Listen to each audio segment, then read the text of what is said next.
One of the most important and helpful factors നിങ്ങളുടെ lifting ജേണിയിൽ rest days. Weekly 7 ഡേയ്സും train ചെയ്യണമെന്ന് യാതൊരു നിർബന്ധവുമില്ല. ഓഫൺ ടൈംസ് ആൾക്കാർ ഒരു സ്പ്ലിറ്റ് തിരഞ്ഞെടുക്കും. അതിൽ 6 to 7 ഡേയ്സ് വർക്കൗട്ട് ചെയ്യുന്ന ഒരു പ്ലാൻ ആവാം. ഇവർ റിസൾട്ട്സ് മാത്രം എക്സ്പെക്റ്റ് ചെയ്ത് they will train with much intensity, പക്ഷേ റിക്കവറീനെ പ്രയോറിറ്റൈസ് ചെയ്യില്ല.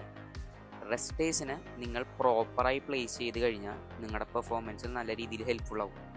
എക്സാമ്പിൾ പറയുകയാണെങ്കിൽ ചെസ്റ്റ് ആൻഡ് ബാക്ക് ഫിനിഷ് ആക്കി 3rd ഡേ റെസ്റ്റ് കൊടുത്ത് ലെഗ്സ് പെർഫോം ചെയ്യുകയാണെങ്കിൽ അത് ബെനിഫിഷ്യൽ ആവും.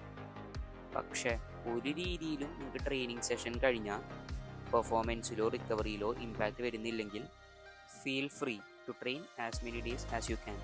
ജസ്റ്റ് ഇത് ആലോചിക്കുക, എത്ര ഇൻറ്റൻസ് ആയിട്ട് നിങ്ങൾ പുഷ് ചെയ്യുന്നു അതിനനുസരിച്ച് ബോഡി ടൈം ഡിമാൻഡ് ചെയ്യും നിങ്ങളുടെ ടു റിക്കവർ. അത് കൊടുക്കുക. Hope that this helps. Stay strong.